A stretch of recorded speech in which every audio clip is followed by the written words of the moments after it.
Hello' বন্ধুসকল, আশা কৰিছোঁ আপোনালোকে ভালে আছে। আজি এখন নতুন ভিডিঅ'ৰ আপোনালোকৰ ওচৰলৈ আহিছোঁ। যে আমাৰ ই ডিষ্ট্ৰিক্টৰ যেতিয়া আমি চাৰ্টিফিকেট ডাউনলোড কৰোঁ, তেতিয়া কেইদিনৰ পৰা এইটো প্ৰব্লেম আহি আছে, ইৰৰ 500। তো এই ইৰৰ 500টো কেনেকৈ গুচাব পাৰি, মানে কেনেকৈ আমি চাৰ্টিফিকেটটো ডাউনলোড কৰিব পাৰি, এইটো আজি ট্ৰাই কৰিম। তো বলক ভিডিঅ'টো আৰম্ভ কৰোঁ। ফাৰ্ষ্ট টাইম আমি অনলাইন edistrict.amtron.in এইটো খুলি ল'লোঁ। এইটো আপোনালোকে সকলোৱে জানে। তাৰপিছত ই গভৰ্নেন্স ছাৰ্ভিচ যিটো আছে এইটো খুলি ল'লোঁ। তাৰপিছত email address and user name যিটো আছে আপোনালোকৰ এইটো দি দিলোঁ। মই মৰটো দি দিলোঁ। তাৰপিছত লগ ইন কৰিলোঁ।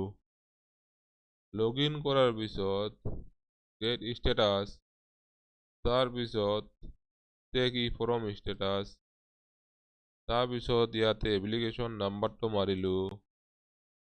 মাৰাৰ পিছত যেতিয়া চাৰ্চ কৰিম তেতিয়া আমাৰ এপ্লিকেশ্যন নাম্বাৰ, ই ফৰ্ম নেম, তাৰপিছত department name, created date, status, remarks, approve as per DA report, তাৰপিছত চাৰ্টিফিকেটৰ তলত আছে আপোনাৰ ডাউনলোড।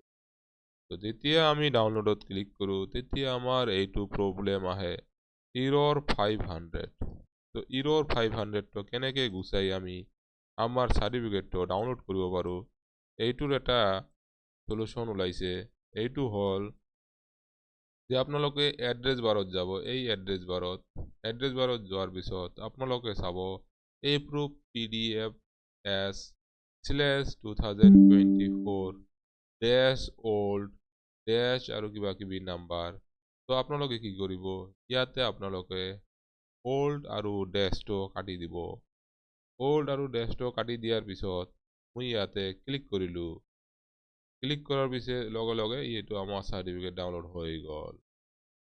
তো এনেকৈ আপোনালোকে আপোনালোকৰ চাৰ্টিফিকেট ডাউনলোড কৰিব পাৰে।